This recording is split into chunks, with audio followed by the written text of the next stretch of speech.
കർത്താവിൻ്റെ തിരുസന്നിധിയിലെ അതീവ സന്തോഷത്തോടെ ഇരിക്കുക.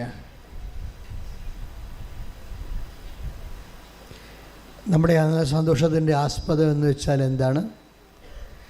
കർത്താവ് ഓരോ ദിവസവും ഉടമ്പടിയിലൂടെ നൂറ് കണക്കിന് മനുഷ്യർക്ക് ദൈവം നൽകുന്ന പുതിയ വഴിയും പുതിയ വെളിച്ചവുമാണ്. ഇപ്പം എന്തെങ്കിലും ദൈവം ഉദ്ദേശിക്കാതെ നിങ്ങളെ ദൈവം ഇവിടെ കൊണ്ടുവന്നിട്ടില്ല. അത്രയും ചിന്തിച്ചാൽ മതി. കാരണം എന്താ? നിങ്ങളെക്കാൾ പ്രയാസത്തിലുള്ള ലക്ഷോപലക്ഷം മനുഷ്യർ പുറത്തുണ്ട്. Then why you are particularly selected? അതാണ് നിങ്ങളുടെ ദൈവവിളി എന്ന് പറയണത്. ഇപ്പോൾ ദൈവം നിങ്ങളെക്കുറിച്ച് എന്തോ ഉദ്ദേശിച്ചിരിക്കുന്നു, നിങ്ങളുടെ വിഷയത്തിൽ എന്തോ സമാധാനം ദൈവം നിങ്ങളെ അറിയിക്കാൻ ഉദ്ദേശിക്കുന്നു. അതുകൊണ്ട് ദൈവം തൻ്റെ അടുക്കലേക്ക് നിങ്ങളെ വിളിച്ചു. ശ്രുതികട ഹല്ലേലൂയ. ഉടമ്പടിയിലൂടെ ഞങ്ങളെ തിരഞ്ഞെടുത്തതിന്, അവിടുത്തെ സ്വന്തമാക്കുവാൻ വിളിച്ചതിന് നന്ദി പറയുന്നു. Hallelujah, hallelujah.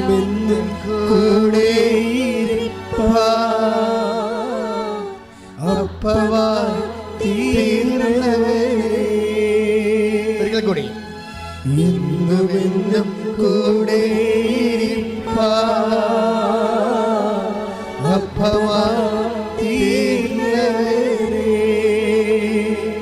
എന്റെ സ്നേഹിതനാകും സ്നേഹമേ, ആരാധന നിനക്കാരാധന. എന്റെ സ്നേഹിതനാകും സ്നേഹമേ, ആരാധന നിനക്കാരാധന. ഓ ദിവ്യമാ സ്നേഹമേ,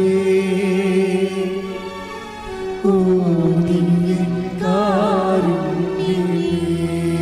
പരിശുദ്ധ പരമ ദിവ്യകാരുണ്യത്തിന്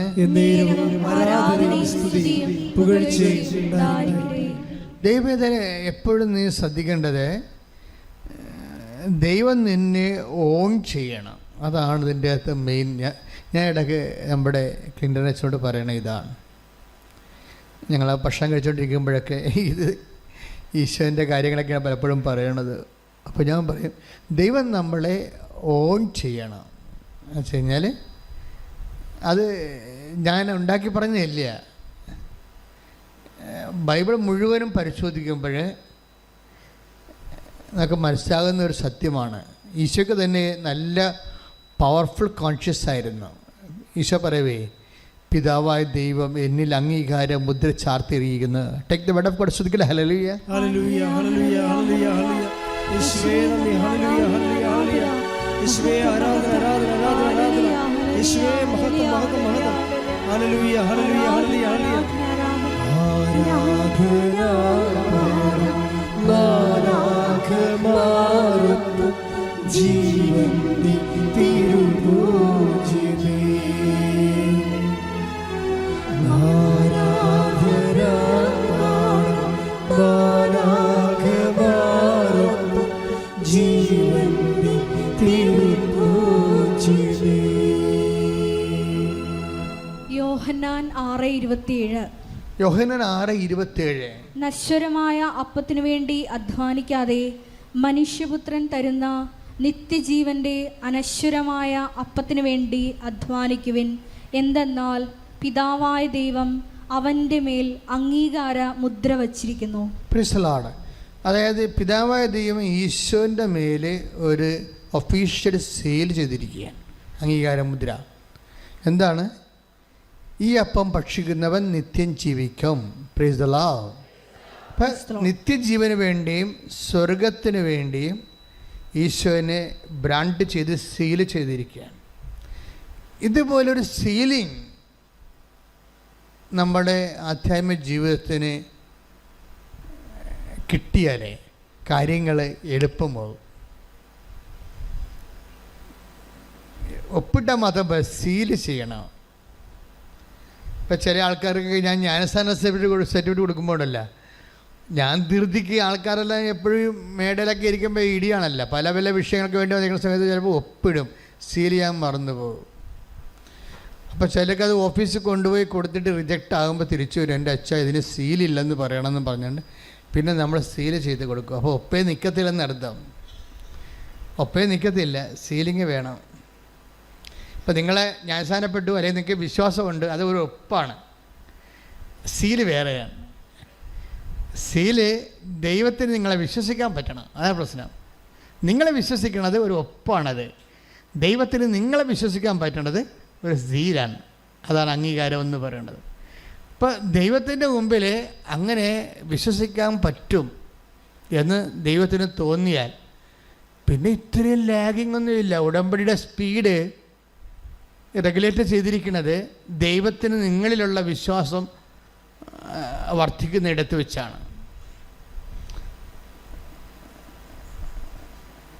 അതായത് നമ്മളിൽ ദൈവത്തിന് ഒരു വിശ്വാസം തോന്നിയാൽ അപ്പം സീലായി. നിങ്ങൾ ഉടമ്പടി കഴിയുമ്പോൾ നിങ്ങൾ നിങ്ങളുടെ വഴിക്ക് പോകും. ഇത് പ്രധാനപ്പെട്ട ഒരു പദാർത്ഥം മാത്രമായ ഒരു ഭൗതികമായ ആനുകൂല്യങ്ങൾക്ക് വേണ്ടിയുള്ള തൽക്കാലത്തേക്കുള്ള വരവും പോക്കുമാണെന്ന് ദൈവത്തിന് തോന്നും. അപ്പോൾ സീലാകത്തില്ല. ഉടമ്പടി സീലാകാത്തതിൻ്റെ പ്രധാനപ്പെട്ട സീല് പതിയത്തില്ലല്ല. ചിലയിടത്ത് ഈ മഷി കുറഞ്ഞു പോകണ കാരണം സീല് പതിയത്തില്ല. എന്താ കാരണം? ദൈവത്തിന് നിങ്ങളെ കാണുമ്പോൾ തന്നെ അറിയാൻ പറ്റും. എന്തറിയാൻ പറ്റും? ഇത് തൽക്കാലത്തേക്ക് ജോലി കിട്ടാൻ വേണ്ടിയുള്ള വരവും പോക്കുമാണ്. അത് കഴിയുമ്പോൾ നിങ്ങൾ നിങ്ങളുടെ വഴിക്ക് പോകും. പിന്നെ ദൈവവും ഇല്ല, ആരുമില്ല. അത് അറിയാം. അപ്പം സീല് പതിയത്തില്ല. അങ്ങനെയാണ് നോക്കണം. ഞാൻ നിങ്ങളെ വഴക്ക് പറയുകയോ ആക്ഷേപിക്കുകയൊന്നുമല്ല. നിങ്ങൾക്ക് എത്രയും വേഗം ഇത് കൺകറൻ്റ് ആകാൻ വേണ്ടി നിങ്ങൾക്ക് ഒരു ഉപായം പറഞ്ഞു തരികയാണ്.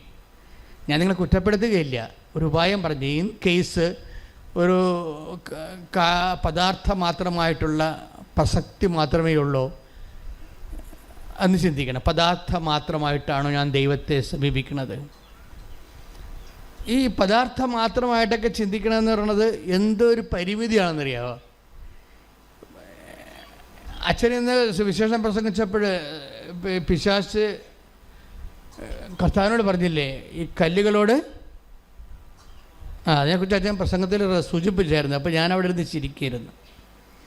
എന്താ തിരിച്ചെന്ന് വെച്ചാൽ പിശാചിൻ്റെ സങ്കല്പ ദാരിദ്ര്യം കണ്ടില്ലേ? പിശാചിന് മാക്സിമം സങ്കല്പിക്കാൻ പറ്റുന്നത് വിശന്നാൽ ഒരു കല്ലെടുത്ത് അത് അപ്പമാക്കാൻ പറ്റുമോ എന്നുള്ള ചിന്തിക്കുക. വളരെ വളരെ ചൈൽഡിഷായിപ്പോയി ശരിക്കും പറഞ്ഞാൽ. ഈ ജഗതി ഏതൊരു സിനിമയിൽ പറഞ്ഞ പോലെ ഈ കായലെല്ലാം മാറിയെങ്കിൽ അതിനകത്തുള്ള മീനെല്ലാം വറുത്ത മീനായിരുന്നെങ്കിൽ എന്ന് ചിന്തിക്കണ പോലെ പോയി പിശാച് ചിന്തിച്ചത്. അത്രയ്ക്ക് സങ്കല്പ ദാരിദ്ര്യമാണ്. കല്ലുകളോട് അപ്പമാകാൻ. അപ്പം എൻ്റെ മനസ്സിന് ഞാൻ അവിടെ നോട്ട് ബുക്ക് കൊണ്ടുവന്ന് വെച്ച് എഴുതാൻ തുടങ്ങി. എന്താ എഴുതാൻ തുടങ്ങിയത്? നിങ്ങൾ കണ്ടേ ഞാൻ എഴുതുന്നത്.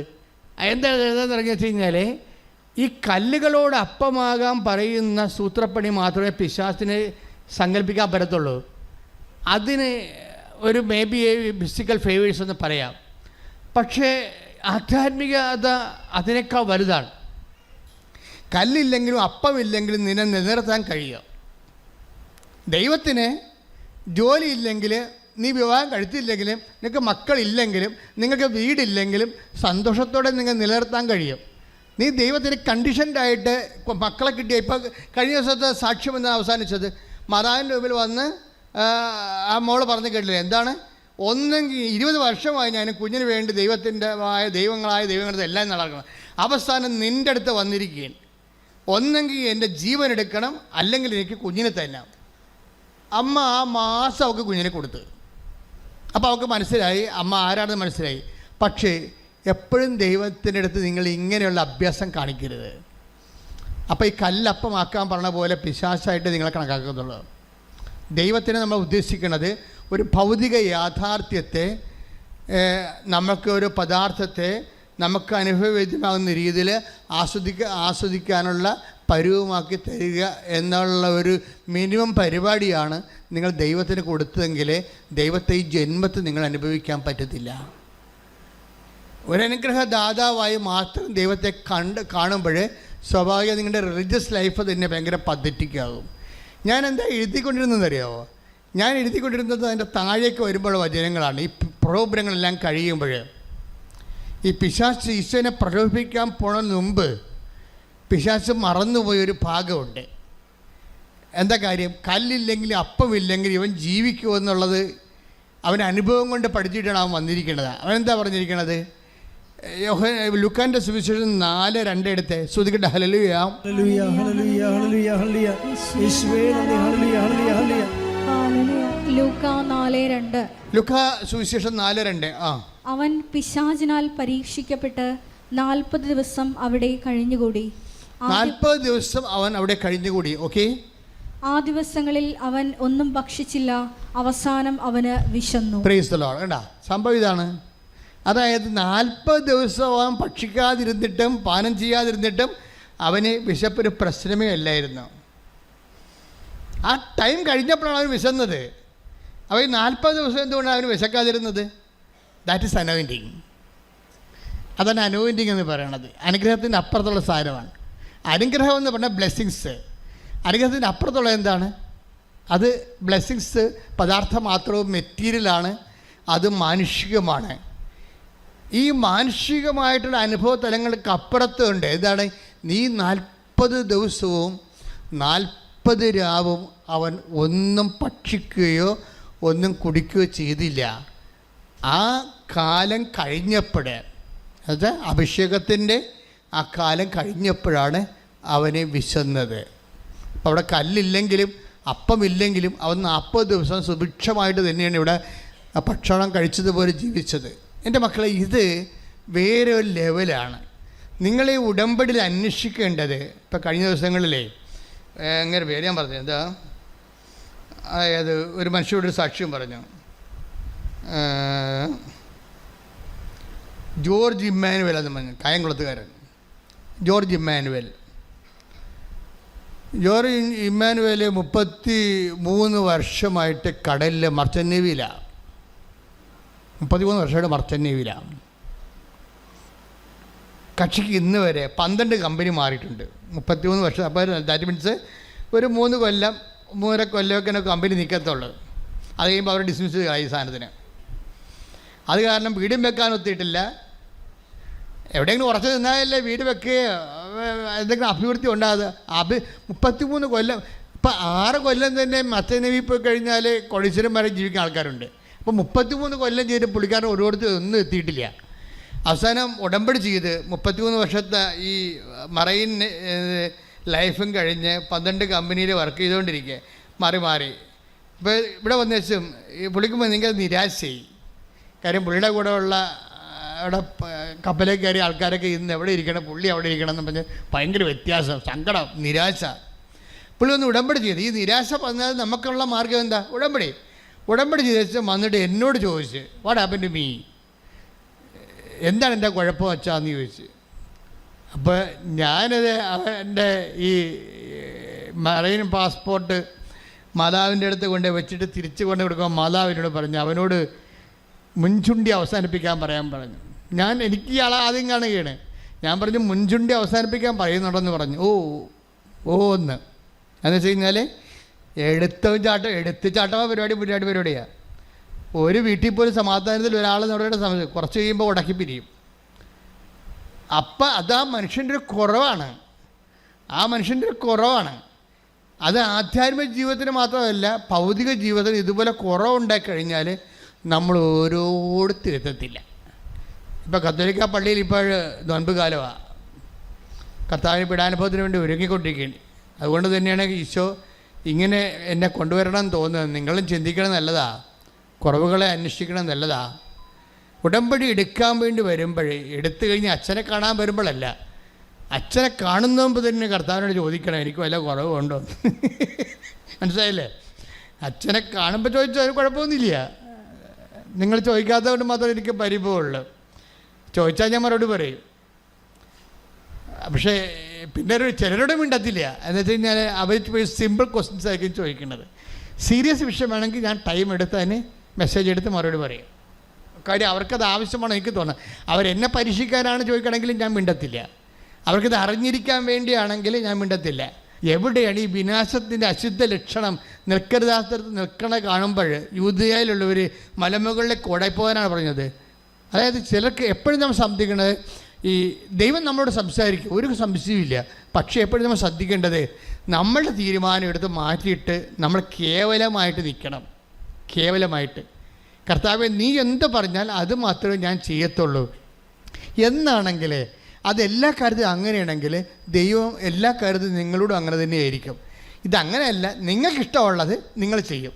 നിങ്ങൾക്കിഷ്ടമുണ്ട്, പക്ഷേ അത് എൻ്റെ അതിൽ ചെറിയൊരു മനസാക്ഷിക്കുത്ത് എന്തോ കിടപ്പുണ്ട്, അതിന് ദൈവത്തിൻ്റെ കൺകറൻസ് ഉണ്ടോ എന്ന് അറിയാൻ വേണ്ടി അറിഞ്ഞെങ്കിൽ അത് കൊള്ളാമല്ലോ, അറിഞ്ഞില്ലെങ്കിൽ എനിക്ക് കുഴപ്പമൊന്നുമില്ല, ഞാൻ ഇഷ്ടമുള്ള പോലെ ജീവിക്കത്തുള്ളൂ എന്ന് പറഞ്ഞുകൊണ്ട് ജീവിക്കുന്ന ആൾക്കാരില്ലേ, അവർ വെറുതെ ആൾക്കാരെ വന്ന് പണി മേടിക്കരുതെന്ന് മാത്രമേ ഞാൻ പറയത്തുള്ളൂ.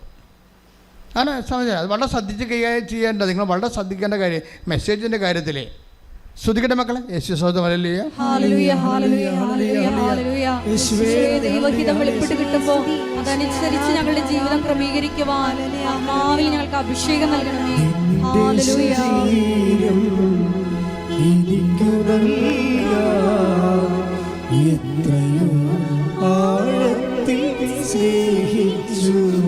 സന്തോഷത്തോടെ സ്നേഹത്തോടെ നിന്റെ ശരീരം എനിക്ക് നൽകാൻ എത്രയോ ആഴത്തിൽ സ്നേഹിച്ചു നീ. കർത്താവിൻ്റെ പാട്ടൊക്കെ കേൾക്കുമ്പോഴേ നിങ്ങളുടെ ഹൃദയം ഇങ്ങനെ മെൽട്ടാകണം, അത്രയും ദൈവസ്നേഹം ഉണ്ടാകണം. എൻ്റെ മക്കളെ സത്യം പറയണം, നിങ്ങൾക്ക് ദൈവസ്നേഹം ഉണ്ടായാൽ മാത്രം മതി, വേറെ അപ്പത്തേനും നിങ്ങൾ ഉടമ്പടിയിലാകും.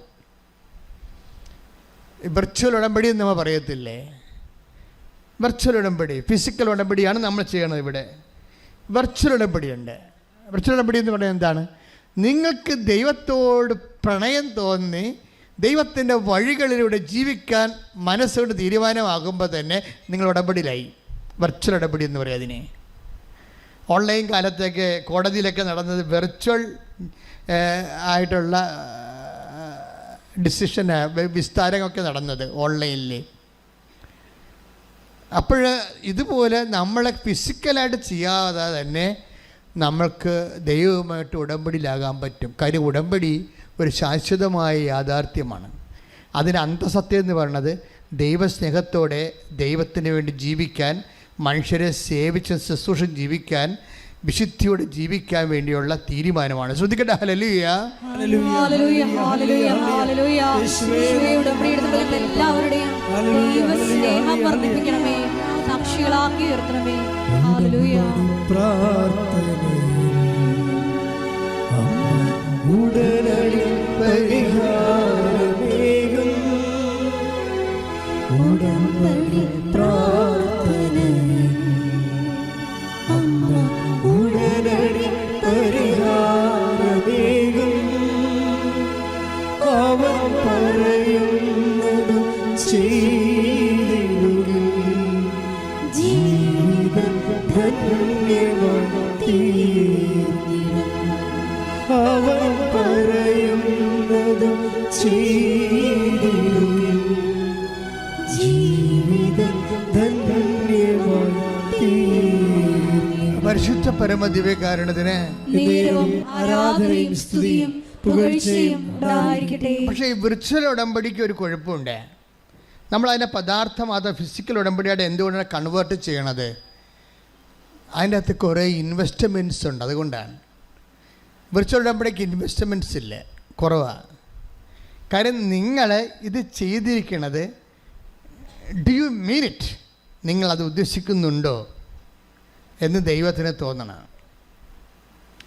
നിങ്ങൾ അതായത് ഒരാൾക്ക് വിർച്വൽ ഉടമ്പടി ചെയ്ത് ദൈവവുമായിട്ട് അനുഗ്രഹങ്ങൾ കൈപ്പറ്റുന്നതിന് പരിമിതികളുണ്ട്. അതിൻ്റെ കാരണം വെച്ച് കഴിഞ്ഞാൽ അതിൻ്റെ അകത്ത് കമ്പൽസറി ആയിട്ടുള്ള മെഷീനറി മെഷേഴ്സ് ഇല്ല. ഈ ഉടമ്പടി ഫിസിക്കൽ ഉടമ്പടി മാത്രമേ കമ്പൽസറി ഫിസിക്കൽ മെഷീനറി മെഷേഴ്സ് ഉള്ളത്. എന്തൊക്കെയാണുള്ളത്? നിങ്ങൾ രോഗികളെ പോയി കാണണം, ഇല്ലേ? അവന് ബൈബിള് വായിക്കണം, ദൈവസ്നേഹത്തോടെ വായിക്കണം. പിന്നെ നിങ്ങളുടെ അധ്വാന ബലം പാവത്തുങ്ങളുമായിട്ട് പങ്കുവെക്കണം. ഈ പങ്കുവെപ്പിൻ്റെ ഒരു വലിയ മഹോത്സവമാണ് ഇപ്പോൾ നടക്കുന്നത്. ഒരു മാസം 10,000 പേർ ഉടമ്പെടുക്കുമെങ്കിൽ ഈ 15,000 പേരും തങ്ങളുടെ സമ്പത്തുകൾ ഇല്ലാത്തവരുമായിട്ട് പങ്കുവെക്കുന്നുണ്ട്. അത്രയും മനുഷ്യർ തന്നെ ഭക്ഷണം പങ്കുവെക്കുന്നു, വസ്ത്രം പങ്കുവെക്കുന്നു, പണം പങ്കുവെക്കുന്നു, പഠനങ്ങൾ പങ്കുവെക്കുന്നു. അങ്ങനെ പങ്കുവെപ്പിൻ്റെ വലിയൊരു ലോകം. ഇതെല്ലാം നമ്മൾ മുദ്രയായിട്ട് മാറുകയാണ്. അപ്പോൾ ദൈവത്തിന് അറിയാം നമ്മൾ സീരിയസ് ആണെന്നറിയാം. ദൈവത്തിന് വൃക്ഷോടമ്പടി ദൈവം നമ്മൾ സീരിയസ് ആണെന്ന് അറിയത്തില്ല. അത് നിങ്ങളങ്ങനെ ആന്തരികം എടുക്കുന്ന മാനസികമായൊരു തീരുമാനമല്ലേ. അത് മനസ്സമ്മതം പോലെ വരും, കല്യാണമല്ല. പക്ഷെ ഇവിടെ ആകുമ്പോൾ അതൊരു ഫിസിക്കൽ അഫെയറായിട്ട് മാറുകയാണ്. തീർത്ഥാടന ഉടമ്പടിയിൽ അതൊരു ഫിസിക്കൽ അഫെയറായിട്ട് മാറും. നിങ്ങളത് വീട്ടിൽ പോയി കഴിയുമ്പോഴും ഉടമ്പടി തന്നെയാണ് ജീവിക്കണത്. അപ്പോൾ ദൈവത്തെ മനസ്സിലാകും നിങ്ങൾ ആത്മാർത്ഥതയോടെയാണ് ചെയ്യണത്. നിങ്ങളുടെ വിഷയത്തെക്കാൾ ദൈവത്തിൻ്റെ വചനം നടപ്പിൽ വരുത്തുന്നതിന് എപ്പോഴാണ് നിങ്ങൾക്കൊരു മുൻതൂക്കം കിട്ടുന്നത്, അപ്പം മുതൽ ഉടമ്പടി ആളി കത്താൻ തുടങ്ങും. ഇപ്പം ചില ആൾക്കാർ പാവത്തുങ്ങൾക്ക് ആശുപത്രി കൊണ്ടുപോയി മരുന്നിന് അവരുടെ ബില്ലിൻ്റെ പൈസ അടക്കണം എന്ന് വെച്ചാൽ അങ്ങനെ അടക്കും. മറ്റൊക്കെ ആശുപത്രിയിലുള്ള കെയർ ടേക്കേഴ്സിന് ബൈസ്റ്റാൻഡേഴ്സിനൊക്കെ ഭക്ഷണം മേടിച്ച് കൊടുക്കണം, വസ്ത്രം ഇല്ലാത്തവർക്ക് വസ്ത്രം കൊടുക്കണം എന്നൊക്കെ. എന്നാലും ചിലർ പറയും കൈവിട്ട് കളിക്കേണ്ട, എങ്ങനെ ഉടമ്പടിയിൽ നിന്ന് കിട്ടിയില്ലെങ്കിൽ നമുക്ക് വരുമാനം കിട്ടിയില്ല, പിന്നെ എന്ത് ചെയ്യും, കയ്യിൽ കൂടി പോകത്തില്ലേ. ഇങ്ങനെ ചിന്തിക്കുന്ന ഒത്തിരി പ്രാക്ടിക്കൽ ക്രിസ്ത്യൻസ് ഉണ്ട്. ഇതിനാണ് ഭയങ്കര പ്രാക്ടിക്കൽ ക്രിസ്ത്യൻസാണ്. എന്ന് വെച്ച് കഴിഞ്ഞാൽ ഉടമ്പടി നമുക്ക് ദൈവാനുഗ്രഹം നമ്മുടെ അക്കൗണ്ട് വരണത് വരെ കൈവിട്ട് കളിക്കത്തില്ല. ഇതിങ്ങനെ ഈ പെരിച്ചാഴികളുടെ എണ്ണ ഒരു 90% വരും. 90% എന്ന് വെച്ചാൽ നമ്മളുടെ അക്കൗണ്ടിൽ നമ്മൾ ഉദ്ദേശിക്കുന്ന രീതിയിലുള്ള അനുഗ്രഹം വന്നു ചേരണവരെ കൈവിട്ട് കളിക്കത്തില്ല. അതിന് പറയണ ഇവരെന്താ പറയണത്, അങ്ങനെ വന്നാൽ പിന്നെ നമ്മുടെ കൈ ഉള്ള കൂടി പോകില്ല ഇപ്പം എന്ന് പറയും. അപ്പോൾ ദൈവത്തെ നിങ്ങളുടെ നക്കാപ്പിച്ച കാശ് കൊണ്ട് അളന്ന് നോക്കും. അതോടുകൂടി ദൈവം മുട്ടുകാല് തല്ലി പൊട്ടിക്കും. അത്രേ ഉള്ളൂ, വേറെ പ്രശ്നമൊന്നുമില്ല. ഈ പണ്ടാരത്തിൽ ഇങ്ങോട്ട് വിളിച്ചാന്ന് ചോദിക്കും ദൈവം. നിങ്ങൾക്ക് വീട്ടിലെങ്ങാനും കുത്തിയിരിക്കാൻ പാടില്ലെന്ന് ചോദിക്കും. വേറെ പ്രശ്നമൊന്നുമില്ല. ശ്രദ്ധിച്ച് വേണം കൈകാര്യം ചെയ്യാം. ശ്രദ്ധിക്കട്ടെ. ഹല്ലേലൂയ.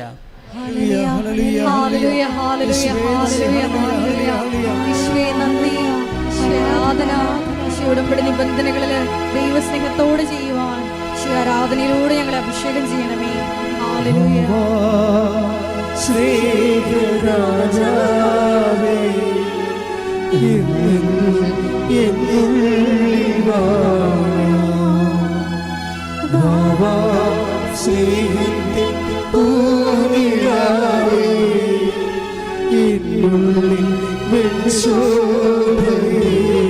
സന്തോഷത്തിലെ പാട്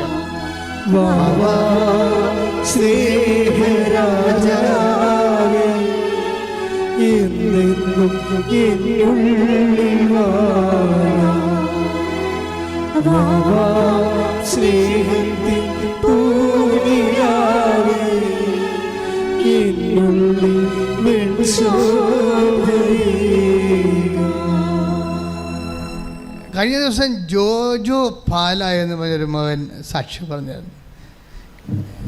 എല്ലാവരും സാക്ഷ്യം പറയുമ്പോൾ ചില സാക്ഷ്യങ്ങൾ മാതാവ് എന്നോട് പറയും ജസ്റ്റ് ലിസൺ ഇറ്റ് എന്ന് പറയും. കാര്യത്തിൽ മാതാവിൻ്റെ സ്വന്തം സാക്ഷ്യങ്ങളുണ്ടാകും. ദൈവം ഈ മനുഷ്യരാശിയോട് ദൈവം ഒരു സാക്ഷ്യങ്ങൾ പലതരമാണ്. ദൈവം ഒരു പർട്ടിക്കുലർ കമ്മ്യൂണിറ്റിയോട് മാത്രം കൺവേ ചെയ്യാൻ ഉദ്ദേശിക്കുന്ന ലോക്കൽ കമ്മ്യൂണിക്കേഷനുള്ള സാക്ഷ്യങ്ങളുണ്ടാകും. ദൈവം എൻ്റെ ഹ്യൂമാനിറ്റിയോട് സംസാരിക്കുന്ന സാക്ഷ്യം ഉണ്ടാകും. എക്കാലവും അത് സാർവജനീനമായിരിക്കും, സാർവകാലികമായിരിക്കും. എല്ലാ കാലങ്ങളും സത്യമായിരിക്കും, എല്ലാ ജനങ്ങൾക്കും അത് സത്യമായിരിക്കും. ഒരു പ്രാദേശികതയ്ക്ക് അപ്പുറത്തായിരിക്കും അതിൻ്റെ സാക്ഷ്യം. ജോജോയുടെ സാക്ഷ്യം അങ്ങനെ ഒരു സാർവജനീനമായ ഒരു സാക്ഷ്യമാണ്. സാക്ഷ്യം ഇത്രയേ ഉള്ളൂ. പുള്ളി മൂത്രം ഒഴിച്ചപ്പോൾ മൂത്രത്തിൻ്റെ അളവ് കുറഞ്ഞു പോയി, അത്രയേ ഉള്ളൂ. ചെറിയ സംഭവമാണ്. പുള്ളി മൂത്രം ഒഴിച്ചപ്പോൾ മൂത്രത്തിൻ്റെ അളവ് കുറഞ്ഞു പോയ പോലെ പുള്ളിക്ക് തോന്നി. അതൊരു വല്ലാത്ത തോന്നലായി, ഒരു 1.5 തോന്നലായി. അതെന്താണെന്ന് പറയാം, അങ്ങനെയുടെ സാക്ഷ്യം തുടങ്ങണത് നമ്മൾ ശ്രദ്ധിക്കണം. അയാൾ അങ്ങനെ പറയണത്, ഞാൻ 25 വർഷമായി UK സെറ്റിൽഡാണ് എൻ്റെ ഭാര്യയുമായിട്ട്. എൻ്റെ മക്കളും 2 പേരും അവിടെ ജനിച്ചവരാണ്. അവർക്ക് കല്യാണം കഴിച്ചു, അവർക്ക് ജോലിയുണ്ട്. എൻ്റെ മക്കൾക്ക് ജോലിയുണ്ട്, എനിക്കിപ്പോഴും ജോലിയുണ്ട്, എൻ്റെ ഭാര്യയ്ക്ക് ജോലിയുണ്ട്. ഞങ്ങൾക്ക് പണത്തിന് ഒരു കുറവുമില്ല. അതുകൊണ്ട് തന്നെ ഞങ്ങൾ വളരെ സന്തോഷമായ രീതിയിൽ ആണ് അവിടെ ജീവിച്ചത്. അപ്പോൾ നോക്കിയ ഒരു മനുഷ്യന് വീടിന് വീട്, മേൽത്തരം ഭയം പറയുന്നുണ്ട്, മേൽത്തരം ഭവനങ്ങൾ, മേൽത്തരം വാഹനങ്ങൾ. ഓരോ സമയത്തും അതാ സമയത്ത് കമ്പനി ഇറങ്ങുമ്പോൾ ആൾക്കാർക്ക് അങ്ങനെയാണല്ല, ഈ കുറേ പണമായി കഴിഞ്ഞാൽ പിന്നീട് അവരുടെ റാങ്ക് അനുസരിച്ചിട്ട് അവരെക്കാൾ മെച്ചമായ ജീവിതം ആരാണ് ജീവിക്കണം നോക്കിയിട്ട് അവരുപയോഗിക്കുന്ന ബ്രാൻഡുകൾ ഉപയോഗിച്ചുകൊണ്ട് അവരുടെ ഒപ്പം അപ്ഡേറ്റ് ചെയ്യും. മനുഷ്യന് ഇങ്ങനെയുള്ള ഒരു സംഭവമുണ്ട്. എന്നുവെച്ചാൽ നമ്മളെക്കാൾ മെച്ചമായിട്ടുള്ള ആരാണ് ജീവിക്കണത് നോക്കിയിട്ട് നമ്മൾ ഒരിക്കലും താഴേക്ക് നോക്കും. നമ്മൾ അനിയൻ ചിലപ്പോഴും ഇപ്പോഴും പശുവിനെയും വളർത്തി നടക്കണുണ്ടാവും, അവർ നോക്കത്തില്ല, അവർ തിരക്കത്തില്ല. ഭാര്യയുടെ ആങ്ങളമാരെങ്ങനെ ജീവിക്കണം നോക്കും. അതാണ് പ്രശ്നം. സ്വന്തം കൂടപ്പുറപ്പ് എങ്ങനെ ജീവിക്കണം എന്നല്ല നോക്കണത്, ഭാര്യയുടെ ആങ്ങളമാർ. ഇപ്പോൾ അളിയനെ എങ്ങനെ കവച്ച് വെക്കാൻ പറ്റും, അതാണ്. എന്നിട്ട് ഭാര്യയുമായിട്ട് വഴക്കിടുമ്പോൾ അളിയൻ്റെ പേരാണ് പറയണത്. അപ്പോൾ നിങ്ങൾക്ക് എന്നതിൻ്റെ കേടാണ് എപ്പോഴും എൻ്റെ ആങ്ങളെ മേശക്കഴി കയറണം എന്തിനാണ് എന്ന് ചോദിക്കും. എന്നുവെച്ചാൽ ഭാര്യയുടെ മുമ്പിൽ പുള്ളിക്ക് ഞാൻ ജോജിയുടെ കാര്യമല്ല പറയണത്, ഞാൻ പൊതുവായിട്ട് പറയണം കേട്ടോ. ആമഷ അതൊന്നും പറഞ്ഞിട്ടില്ല. അതായത് മനുഷ്യന്മാരുടെ ഉള്ളിലുള്ള ചില ഉടമ്പടി വിരുദ്ധമായ വിചാരങ്ങളെ വിചാരണ ചെയ്യാതെ നമുക്ക് മുന്നോട്ട് പോകാൻ പറ്റത്തില്ല. കാര്യം ഇത് നിങ്ങൾ പറയുന്ന കൂട്ട് പ്രാർത്ഥനീയ രൂപങ്ങളല്ല ഈ സംഭവം. ഇത് വളരെ സൂക്ഷിച്ച് തന്ത്രപരമായിട്ട് ആണ് ഇതിനെ സമീപിക്കേണ്ടത്. ഇങ്ങനെ ഒരു ട്രേസ്, ഇപ്പം നിങ്ങളുടെ അളിയനുമായിട്ട് കോമ്പറ്റീഷനാണ്, അളിയൻ ഉപയോഗിക്കുന്ന വണ്ടി ഏതാണെന്ന് നോക്കിയിട്ട് ആ വണ്ടി ഞാൻ വാങ്ങിക്കണം, അപ്പം മാത്രമേ, അല്ലെങ്കിൽ അതിനേക്കാൾ മെച്ചമായ കുറച്ചുകൂടി ഫുൾ ഓപ്ഷനുള്ളൊരു വണ്ടി വാങ്ങിച്ചു കഴിയുമ്പോൾ അത് ഡ്രൈവ് ചെയ്തുകൊണ്ട് ഞാൻ ഭാര്യയുടെ അടുത്ത് കറങ്ങി തിരിഞ്ഞ് വരുമ്പോൾ ഇവളുടെ മുമ്പിൽ ഞാൻ കുറച്ചുകൂടി ഉയർന്നൊരാളാകും. അപ്പോൾ നിൻ്റെ അളിയനെ ഞാൻ വെട്ടി എന്നാണ് പറയുന്നത്. ഇപ്പോഴും രാജാക്കന്മാർ യുദ്ധം ചെയ്യുന്നുണ്ട് കുടുംബത്തിൽ, അളിയന്മാരുമായിട്ടാണ് മാത്രമേ ഉള്ളൂ, വേറെ പ്രശ്നമൊന്നുമില്ല. മനുഷ്യന്മാരൊന്നും മാറിയിട്ടില്ല. മനുഷ്യന്മാരൊക്കെ ജോലി കിട്ടാൻ വേണ്ടിയും ഉയർന്ന ശമ്പളം മേടിക്കാൻ വേണ്ടിയും കുറേ ലോകത്തിൻ്റെ വിദ്യാഭ്യാസം കിട്ടിയെന്നല്ലാതെ ബേസിക്കായിട്ട് വലിയ മാറ്റമൊന്നുമില്ല. പഴയ സ്വഭാവം തന്നെ ഇപ്പോഴും ഉള്ളത്, പഴയ സ്വഭാവം തന്നെ. ഈ സ്വഭാവം വെച്ചുകൊണ്ട് ദൈവത്തിൻ്റെ അടുത്ത് വന്ന ഉടമ്പടി വർക്കൗട്ട് ചെയ്യത്തില്ല. That's my point. അപ്പം നമുക്ക് ഒന്നിലും ഇപ്പം നിങ്ങളൊക്കെ ഓരോരോ ആനുകൂല്യങ്ങൾ ദൈവത്തോട് ചോദിക്കുമ്പോൾ ദൈവത്തിന് അറിയാം എന്തിനാണിത്. നാട്ടുകാരുമായിട്ട് ബലത്ത ഉണ്ടാക്കാനാണോ, നാട്ടുകാരുടെ മുമ്പിൽ ആൾ കളിക്കാൻ വേണ്ടിയാണോ ഇപ്പം ഈ അഭ്യാസം കാണിക്കണത് എന്ന് ചോദിക്കാൻ ദൈവം ചോദിച്ചാൽ പറയണം അങ്ങനെയല്ല, ഇപ്പം ജീവിക്കാൻ വേണ്ടിയാണെന്ന് പറയണം. മനസ്സിലായില്ലേ? അല്ലെ നിങ്ങളുടെ ഉള്ളിലിരിപ്പ് ഒക്കെ എപ്പോഴും ഇപ്പം ഇങ്ങനെ സ്കാനിങ്, ഓട്ടോമാറ്റിക് സ്കാനിങ് നടക്കൊണ്ടിരിക്കുകയല്ലേ. ദൈവം മിക്കവാറും ചെയ്യണ പെറ്റ് സ്കാനിങ് ആയിരിക്കും മിക്കവാറും ചെയ്യണത്. കോശങ്ങളിൽ പോലും ഡാമേജ് ഉണ്ടെങ്കിൽ ദൈവം പറയും നിൻ്റെ കോശം മൊത്തം ഡാമേജ് ആണെന്ന് പറയും. ഇതൊക്കെ ഈ പെറ്റ് സ്കാനൊക്കെ ഇപ്പോഴല്ലേ ഈ മൈക്രോ മെഡിസിനൊക്കെ കണ്ടുപിടിച്ചത്. എത്രയോ വർഷം മുമ്പ് ദൈവത്തിൻ്റെ കയ്യിൽ പെറ്റ് സ്കാനുണ്ട്. നിൻ്റെ ആത്മാവിൻ്റെ കോശങ്ങൾ വരെ എന്തുമാത്രം ഡാമേജ് ആയിട്ടുണ്ടെന്ന് ദൈവം പറയും. അതുകൊണ്ടാണ് ഉടമ്പടി താമസിക്കുന്നത്. പ്രാർത്ഥിക്കുക, കർത്താവായ ദൈവമേ, കർത്താവായ ദൈവമേ, നിന്റെ കൃപയുടെ ആഗിരണം ചെയ്യാൻ തക്കവിധം എന്റെ ആത്മാവിന്റെ കോശങ്ങളെ അഭിഷേക സിദ്ധമാക്കണമേ. ശ്രദ്ധിക്കട്ടെ. തടസ്സമായി നിൽക്കുന്ന എല്ലാ ജീവിത മേഖലകളെയും ഞങ്ങൾക്ക് വെളിപ്പെടുത്തി തരണമേ.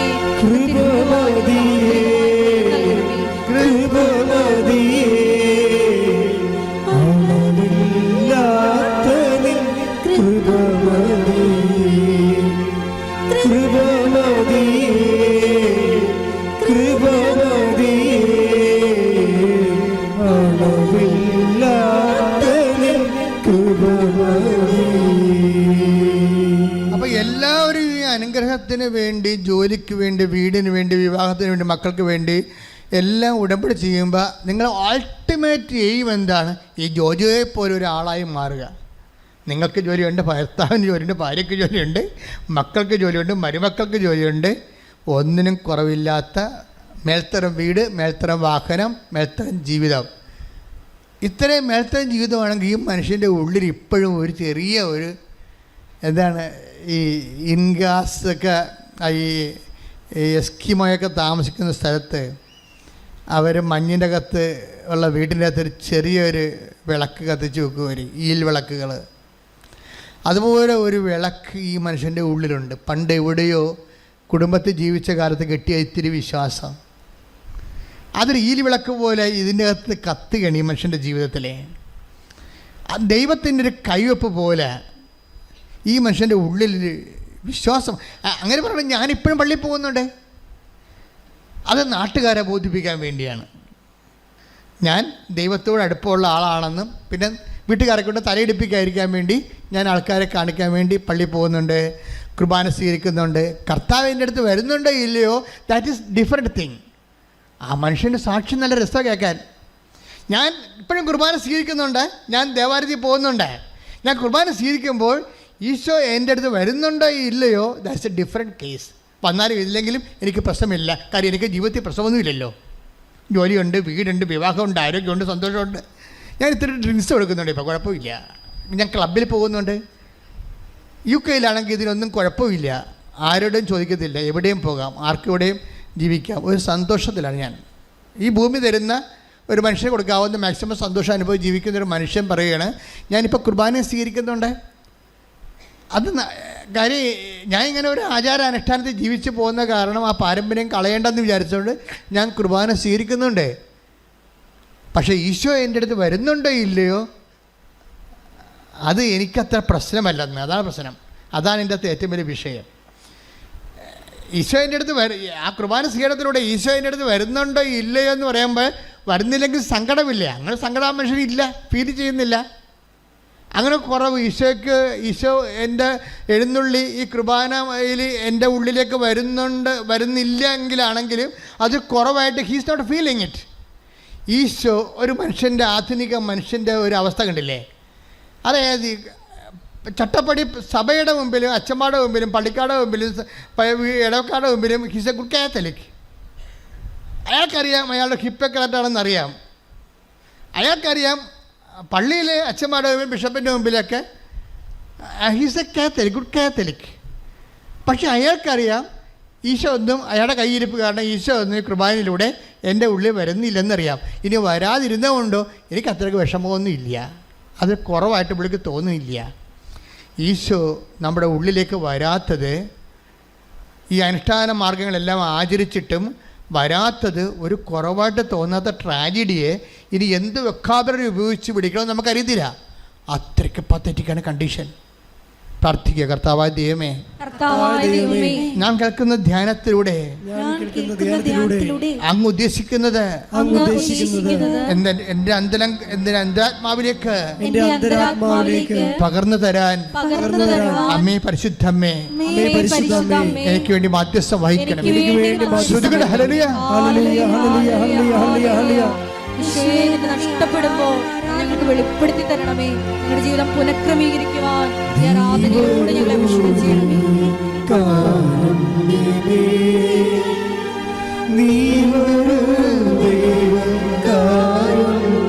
ദൈവസംഘത്തിന് വേണ്ടി പ്രാർത്ഥിക്കട്ടെ.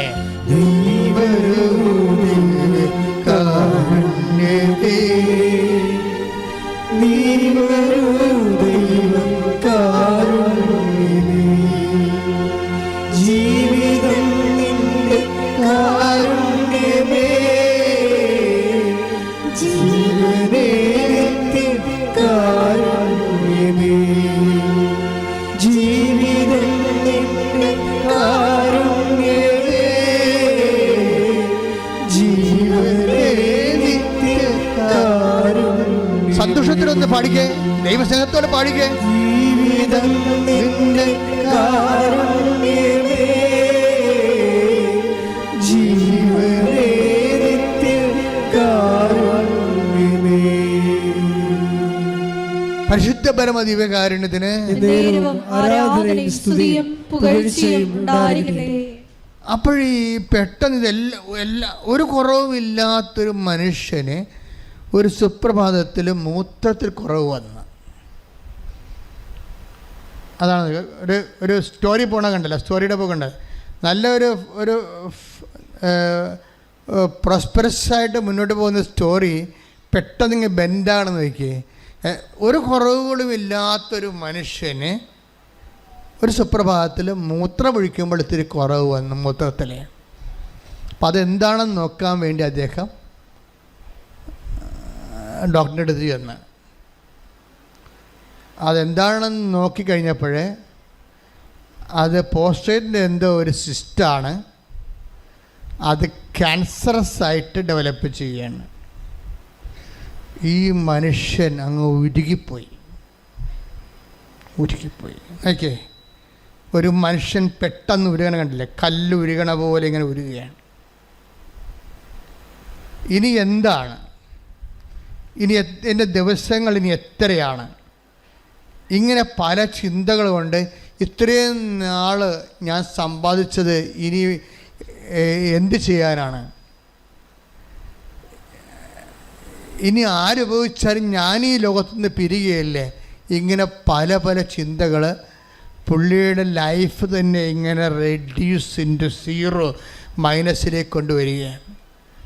അപ്പോൾ ഇനി എന്താണ് ഒരു മാർഗം അറിയാതെ ഇങ്ങനെ പുള്ളി ചിന്തിക്കുമ്പോൾ പുള്ളി വൈഫ് എൻ്റെ അനിയത്തി നാട്ടിൽ വന്നപ്പോൾ ഉടമ്പടി എടുത്ത്, വൈഫിൻ്റെ അനിയത്തി നാട്ടിൽ വന്നപ്പോൾ ഉടമ്പടി എടുത്ത് തിരിച്ചു വന്നപ്പോൾ പറഞ്ഞ് ചേട്ടനോടവൻ, ചേട്ടായി ഇത് ഞാൻ നാട്ടിൽ പോയപ്പോൾ ചേർത്തല പള്ളിയിൽ പോയി, ചേർത്തല പള്ളിയാണ് പാലക്കാട്, ചേർത്തല പള്ളിയിൽ പോയി മാതാവിൻ്റെ ഉടമ്പടി എടുത്താണ്. ചേട്ടായി ഈ പ്രാർത്ഥന മാത്രം പ്രാർത്ഥിച്ചാൽ മതി, ചേട്ടായി രക്ഷപ്പെടുമെന്ന് പറഞ്ഞ് ഒരു തിരിയും കൊടുത്ത്, ഒരു നീല തിരിയും കൊടുത്ത്, ഒരു പ്രത്യക്ഷീകരണ പ്രാർത്ഥനയും കൊടുത്ത്. പക്ഷേ ഈ പണ്ടുണ്ടായിരുന്നൊരു വിശ്വാസം ഉണ്ടല്ലോ അങ്ങേർക്ക്, അതിപ്പോൾ അങ്ങോട്ട് ആളി കത്താൻ തുടങ്ങി. പുള്ളിക്ക് ഭയങ്കര സങ്കടമായി. ദൈവമേ, നിന്നെ ഞാൻ മറന്ന് കുറേ നാൾ ജീവിച്ചില്ലേ, എല്ലാം നീയാണ് തന്നത്, പക്ഷേ നിന്നെപ്പോലും ഞാൻ മറക്കുന്നത്, നീ പോലും കുർബാനയിൽ എഴുന്നള്ളി എൻ്റെ ഉള്ളിലോട്ട് വന്നിട്ട് അത് വരത്തില്ലെന്ന്, കുർബാന മാത്രമാണ് വരണത്, ആ ഓസ്തി അപ്പം മാത്രമാണ് ഞാൻ കഴിക്കണത്, നീ എൻ്റെ കൂടെ വരുന്നില്ലെന്നൊക്കെ എനിക്കറിയാമായിരുന്നിട്ട് പോലും എനിക്കൊരു വിഷമം തോന്നാത്ത എത്രയോ ദിവസങ്ങളുണ്ടായിട്ടുണ്ട്. ഇപ്പോൾ ഞാൻ എല്ലാത്തിനും കൂടി ഞാൻ വിഷമിക്കുകയാണ്. നിൻ്റെ മുമ്പിൽ നിൽക്കാൻ പോലും എനിക്ക് നാണം തോന്നണേ, എന്നെ നീ ആ അന്ത്യനിമിഷം കൈവിട്ട് കളയരുതെന്നൊക്കെ പറഞ്ഞിട്ട് ഈ മനുഷ്യൻ ഈ പ്രത്യക്ഷീകരണ പ്രാർത്ഥന ചൊല്ലും.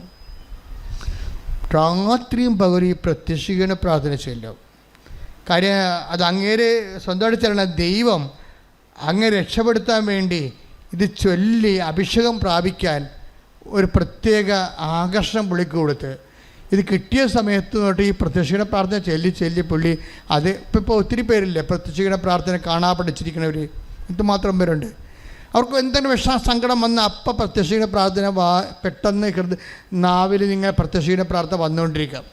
കാരണം നിങ്ങൾക്കറിയാമല്ലോ, എന്ത് സംഭവമായാലും ഉടമ്പടി ഈ ലോകത്തെ ഏറ്റവും വലിയ ദൈവിക പദ്ധതിയാണെങ്കിലും അതിൻ്റെ ഇന്ധനമെന്ന് പറയുന്നത് പ്രത്യക്ഷീകരണമാണ്. അതിൻ്റെ ഇന്ധനം പ്രത്യക്ഷീകരണം. മാതാവിൻ്റെ പ്രത്യക്ഷീകരണത്തെ സഭ ഏറ്റെടുക്കാനും മാതാവിൻ്റെ പ്രത്യക്ഷീകരണം ലോകത്തെ അനുഗ്രഹമാക്കി മാറ്റാൻ വേണ്ടി ദൈവത്തിൻ്റെ പദ്ധതിയായിട്ടാണ് ഉടമ്പടി വരണത്. പക്ഷെ അതിൻ്റെ ബേസ്മെൻ്റ് എന്താണ്? പ്രത്യക്ഷീകരണമാണ്. ആ പ്രത്യക്ഷീകരണം വർക്കൗട്ട് ചെയ്യണത് പ്രത്യക്ഷീകരണ പ്രാർത്ഥനയിലാണ് വർക്കൗട്ട് ചെയ്യണത്. അതുകൊണ്ട് ഈ മനുഷ്യൻ പ്രത്യക്ഷീകരണ പ്രാർത്ഥന ചൊല്ലിക്കൊണ്ടിരിക്കുകയാണ്. ചൊല്ലി അവസാനം ഒരു ദിവസം പോയി രണ്ടാമതൊരു സ്കാൻ ചെയ്തപ്പോൾ ഒരു 3 മാസം കഴിഞ്ഞിട്ട് ഒരു സ്കാൻ ചെയ്ത് 3 മാസം കഴിഞ്ഞിട്ട് സ്കാൻ ചെയ്തപ്പോൾ ഡോക്ടർ പറഞ്ഞ് ഇത് ആ പഴയ കണ്ട പോലെ ഇരിക്കണമെന്ന് പറഞ്ഞ്. അപ്പോൾ പുള്ളി കുറഞ്ഞെന്നാണ് വിചാരിച്ചത്. പക്ഷേ പുള്ളി പറഞ്ഞത് പഴയ കണ്ട പോലെ ഇരിക്കണമെന്ന് പറഞ്ഞ്. കണ്ട പോലെ പണ്ട് കണ്ട സിസ്റ്റത്തിൻ്റെ അതേ മില്ലിയിൽ മാത്രമാണ് ഇപ്പോഴും ഇരിക്കണമെന്ന് പറഞ്ഞു. പക്ഷേ അത് പുള്ളിക്ക് ദൈവാനുഗ്രഹത്തെ മനസ്സിലാക്കാൻ കഴിഞ്ഞില്ല. പിന്നെ വീട്ടിൽ വന്ന് പ്രാർത്ഥിച്ച് അവരോടൊക്കെ സംസാരിച്ച് കഴിഞ്ഞപ്പോൾ പറഞ്ഞു, ചേട്ടായി അത് നല്ല കാര്യമല്ലേ, ഈ ക്യാൻസറാണെങ്കിൽ ഗ്രോത്ത് ചെയ്യുമല്ലോ, ഇത് അറസ്റ്റായില്ല ചേട്ടായി എന്ന് പറഞ്ഞു. അപ്പോഴാണ് പുള്ളി ഞെട്ടിപ്പോയി. ശരിയാണ്, ഇത് അറസ്റ്റായല്ല, ഞാൻ പള്ളി കൃപാസന്ധ്യ വന്നിട്ടില്ല, മാതാവിനെ കണ്ടിട്ടില്ല, പ്രത്യക്ഷീകരണ പ്രാർത്ഥന മാത്രം ചൊല്ലിയപ്പോൾ ഇത് അറസ്റ്റായില്ലേ. പിന്നെ പുള്ളിയുടെ ലൈഫ് മുഴുവനും നിങ്ങൾക്കറിയാമല്ലേ ഈ കുറവുകൾ നോക്കാൻ തുടങ്ങി പുള്ളി. ജീവിതത്തിൽ അദ്ദേഹത്തിൻ്റെ കുറവുകൾ, ദൈവം ബാക്കിയെല്ലാം ഇങ്ങനെ നിറവല്ലേ, പക്ഷേ ദൈവം ഏതെല്ലാം മേഖലകളിലില്ല എന്നുള്ള കുറവുകളെക്കുറിച്ച് പുള്ളി ചിന്തിക്കാനും ലൈഫ് ദാനധർമ്മത്തിലൂടെയും അതുപോലെ തന്നെ മറ്റുള്ളവരോട് ദേഷ്യമില്ലാതെ സ്നേഹത്തോടെ പെരുമാറി, ക്ഷമയോടെ പെരുമാറി, ചില ആൾക്കാരോട് മിണ്ടത്തേ ഇല്ലായിരുന്നു, അവരോടൊക്കെ അനുരഞ്ജനപ്പെടാൻ തുടങ്ങി. പുള്ളി കുറേ കറക്ഷനിലേക്ക് വന്നാണ്. എന്താ സംഭവം? ഇത്രയും നാൾ താൻ നേടിയതൊന്നും അല്ലെന്നൊരു നിമിഷം മനസ്സിലാക്കിയത് നിമിഷം മുതലേ കുറവുകൾ നിങ്ങൾക്കറിയാതെ ദൈവം ഇപ്പം 10:12 എടുത്തേ, മർക്കോസിൻ്റെ സുവിശേഷം 10:21. ശ്രുതികട്ടെ. ഹല്ലേലൂയ, ഹല്ലേലൂയ, ഹല്ലേലൂയ. യേശുവേ നന്ദി, സ്തുതി. ഹല്ലേലൂയ, ഹല്ലേലൂയ. യേശുവേ ആരാധന, ആരാധന. മർക്കോസ് 10:21. യേശു സ്നേഹപൂർവ്വം അവനെ കടാക്ഷിച്ചുകൊണ്ട് പറഞ്ഞു, നിനക്ക് ഒരു കുറവുണ്ട്, പോയി നിനക്കുള്ളതെല്ലാം വിറ്റ് ദരിദ്രർക്ക് കൊടുക്കുക, അപ്പോൾ സ്വർഗത്തിൽ നിനക്ക് നിക്ഷേപമുണ്ടാകും, പിന്നെ വന്ന് എന്നെ അനുഗമിക്കുക. ക്രിസ്തുവിലേക്ക് വരുന്നതിന് മുമ്പ് കുറവുകളെ ഇവാലുവേറ്റ് ചെയ്യണ ഒരു പേഴ്സണൽ അസസ്മെൻറ്റ് നടത്തണം. നല്ലതാണ്. ഈ കുറവുകളെ അന്വേഷിക്കുന്നത് അദ്ദേഹം സ്വന്തമായിട്ട് ചെയ്തതല്ല, ഇത് പാക്കേജിൽ, ഉടമ്പടി പാക്കേജിലുള്ളതാണ് പേഴ്സണൽ അസസ്മെൻറ്റ്. അത് 10:20-19 വായിച്ചേ. മർക്കോസ് 10:20. അവൻ പറഞ്ഞു, ഗുരു, ചെറുപ്പം മുതൽ ഞാൻ ഇവയെല്ലാം പാലിക്കുന്നുണ്ട്. അതായത് ഒരു യുവാവ്, അയാൾ ഈ ജോജോനെ പോലെ ധനികനായിരുന്നു. ബൈബിൾ അവതരിപ്പിക്കുന്ന ജോജോയെ പോലെ അയാൾ ധനികനാണ്. ധനികനാണെന്ന് പറയുന്നില്ല അവിടെ, വായിച്ചോളൂ. യേശു വഴിയിലേക്ക് ഇറങ്ങിയപ്പോൾ ഒരുവൻ ഓടി വന്ന് അവൻ്റെ മുമ്പിൽ മുട്ടുകുത്തി ചോദിച്ചു, നല്ലവനായ ഗുരു, നിത്യജീവൻ അവകാശമാക്കാൻ ഞാൻ എന്ത് ചെയ്യണം? Praise the Lord. നിത്യതയ്ക്ക് വേണ്ടി ഞാൻ എന്ത് ചെയ്യണമെന്ന് ചോദിക്കുകയാണ്. ആ ചോദിക്കണത് തന്നെ വലിയൊരു അനുഗ്രഹമാണ്. IELTS പാസ്സാകാൻ ഞാൻ എന്ത് ചെയ്യണമെന്നാണ് കൃപാസനത്തിൽ വന്ന് പെൺപിള്ളേർ ചോദിക്കുന്നത്. അത് കുഴപ്പമില്ല. അതിന് കർത്താവ് നല്ല അസല് മറുപടികൾ, അവർക്ക് ജോലി വരെ ആയാണ് ഇവിടുന്ന് പോണത്. അതിൻ്റെ അകത്ത് കുഴപ്പമില്ല. അത് നമുക്ക് ജീവിക്കാൻ വേണ്ടിയൊരു മാർഗം ദൈവം തന്നതാണ്. പക്ഷേ ദൈവത്തോട് എപ്പോഴെങ്കിലും നിത്യജീവൻ പ്രാപിക്കാൻ എന്ത് ചെയ്യണമെന്ന് ചോദിക്കണത് നല്ലതാണെന്നല്ല, നിങ്ങളുടെ ഒരു പരിധി കഴിഞ്ഞാൽ നിങ്ങൾക്ക് ദൈവമായിട്ട് മുന്നോട്ട് പോകാൻ പറ്റത്തില്ല. മനസ്സിലായില്ലേ? എപ്പോഴും ഇങ്ങനെ മുട്ടുവേദന മാറാനും നെഞ്ചിരുക്കം മാറാനും തലവേദന മാറാനും മാത്രം, പെണ്ണ് കെട്ടിക്കാനും മകളെ കെട്ടിക്കാനും നഷ്ടപ്പെട്ടു പോയ മാല കിട്ടാനും മാത്രം ദൈവത്തിൻ്റെ അടുത്ത് വന്നാൽ കുറച്ച് കഴിയുമ്പോൾ ദൈവം നിങ്ങളെ തള്ളിക്കളയും. കാര്യം ഈ പണ്ടാരത്തിന് ഇത് മാത്രമേ അറിയാൻ പാടുള്ളൂ, ദൈവത്തെക്കുറിച്ചൊന്നും അറിയത്തില്ല. ഭൂമിയിലുള്ള വയറ്റിപ്പഴപ്പിന് വേണ്ടി മാത്രം ദൈവത്തെ ദുരുപയോഗിക്കുന്ന ഒരു അസത്താണ് നീ എന്ന് പറഞ്ഞുകൊണ്ട് നിന്നെ റിജക്റ്റ് ചെയ്യും ദൈവം. അപ്പോൾ ഇടയ്ക്കൊരു ചോദ്യം ദൈവത്തോട് ചോദിക്കുന്നത് നല്ലതാണ്.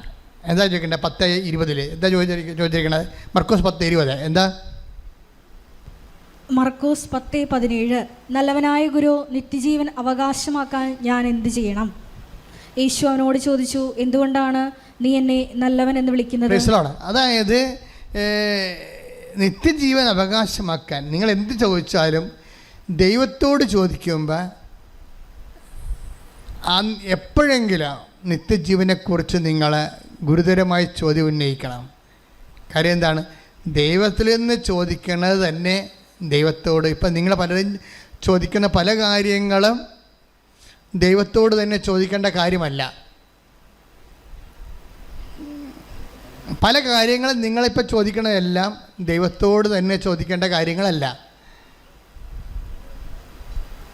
പക്ഷെ ഗതികെട്ട് വരുമ്പോഴാണ് നമ്മൾ ദൈവത്തോട് ആ വിഷയം ചോദിക്കേണ്ടി വരണത്. പക്ഷെ ദൈവത്തോട് ചോദിക്കേണ്ട ചോദ്യങ്ങളിൽ ഒന്നാമത്തെ സ്ഥാനം എന്തിനാണ് ഉള്ളത്? നിത്യജീവൻ പ്രാപിക്കാൻ, ഞാൻ നിത്യമായി ജീവിക്കാൻ, എന്നുവെച്ചാൽ നിൻ്റെ കൂടെ ജീവിക്കാൻ, ഈ ഭൂമി ജീവിക്കാനല്ല. നിത്യജീവൻ എന്ന് പറഞ്ഞാൽ എന്താ ഉദ്ദേശിക്കണത്? ദൈവത്തിൻ്റെ കൂടെ ജീവിക്കാൻ ഞാൻ എന്ത് ചെയ്യണം? നമ്മൾ പലപ്പോഴും ചോദിക്കണത് വീട്, ജോലി, വിവാഹം, കുഞ്ഞുങ്ങളെല്ലാം ഇവിടെ ജീവിക്കാനാണ്, ഭൂമി ജീവിക്കാനാണ്. ഭൂമിയിലാണെങ്കിൽ നമ്മൾ 70 കൊല്ലം മാത്രമേ ജീവിക്കുന്നുള്ളേ. കൊടാനുകൂടി കൊല്ലം പിന്നെ കാലം കിടക്കണത് കാരണം നമ്മൾ ചോദിക്കേണ്ട വേറൊരു റെഫറൻസ് എന്താണ്? ദൈവത്തിൻ്റെ കൂടെ ജീവിക്കാൻ ഞാൻ എന്ത് ചെയ്യണം? അങ്ങനെ ഒരു യുവാവിനൊരു ബോധം ഉണ്ടായി. അയാൾ വന്നു. അപ്പോൾ ദൈവത്തോട് അയാൾ കാര്യങ്ങൾ ചോദിച്ചു. ഈശോ പറഞ്ഞു, അത് നിയമത്തിൽ എന്താണ് എഴുതിയിരിക്കുന്നത്? ഉടമ്പടി പാലിക്കാനാണ് പറയണത്. നിയമത്തിൽ എന്താണ് എഴുതിയിരിക്കുന്നത്? നീ അതുപോലെ ചെയ്യാൻ പറയും.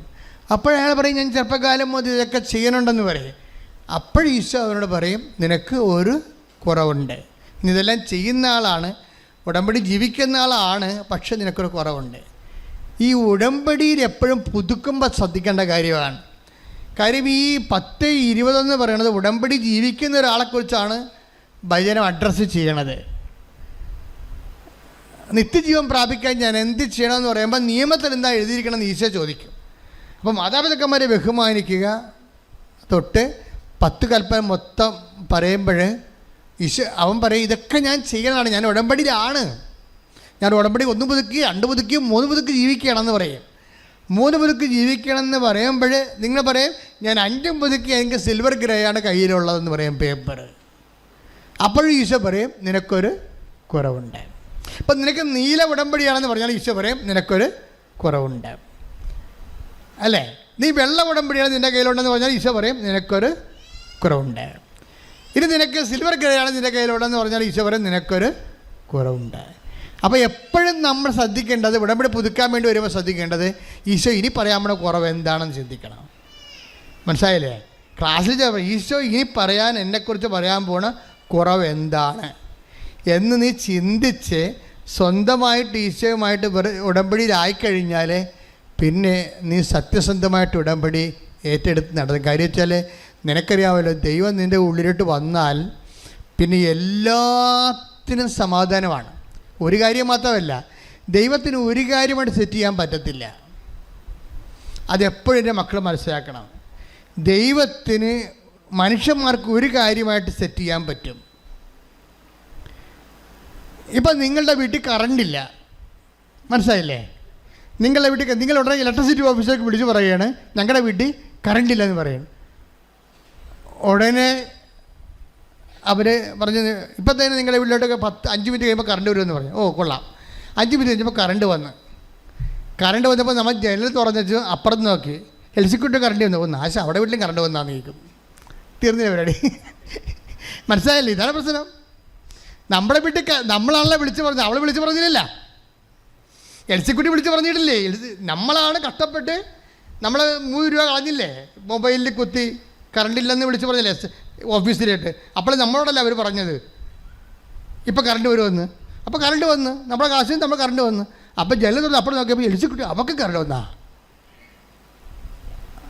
നമ്മുടെ മനസ്സിരിക്കണ അതാണ്. നമ്മൾ വിളിച്ച് നമുക്ക് മാത്രം കറണ്ട് കിട്ടിയാൽ മതി. എൽസിക്കുട്ടി കറണ്ട് വരണത് നമ്മുടെ അക്കൗണ്ടിൽ എംബ്രാൻ്റെ ഭാര്യയുടെ അത്താഴം എംബ്രാൻ്റെ വട്ടത്ത് വേണ്ട. ഇതാണ് കുറവെന്ന് പറയണത്. നമ്മൾ മാത്രം വെളിച്ചം കണ്ടാൽ മതി, മറ്റുള്ളവർ വെളിച്ചം കാണണ്ട. അത് നമ്മുടെ മൊബൈലിലെ കാശ് കൊണ്ട് കാണണ്ട എന്ന് ചിന്തിച്ചാൽ അത് കുറവായി മാറും. ഓരോ ഉടമ്പടി പുതുക്കലും ഈ കുറവുകൾ അന്വേഷിച്ചുകൊണ്ടിരിക്കണം. ശ്രദ്ധിക്കട്ടെ.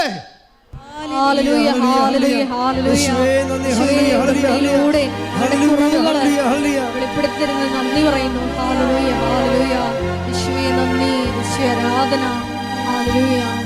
സമയം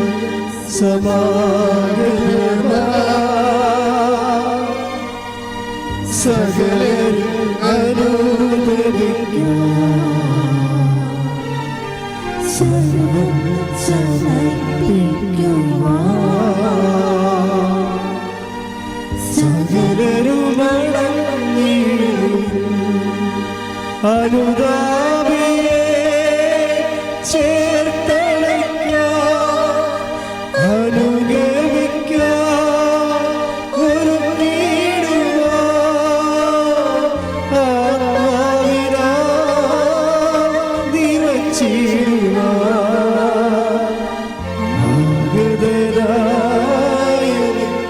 വിളിച്ചിരുന്നു അനുതാപിയെ ചേർത്തണയ്ക്കാൻ അനുഗമിക്കാൻ ഒരു ആത്മാവിനാൽ നിറച്ചിടുവാൻ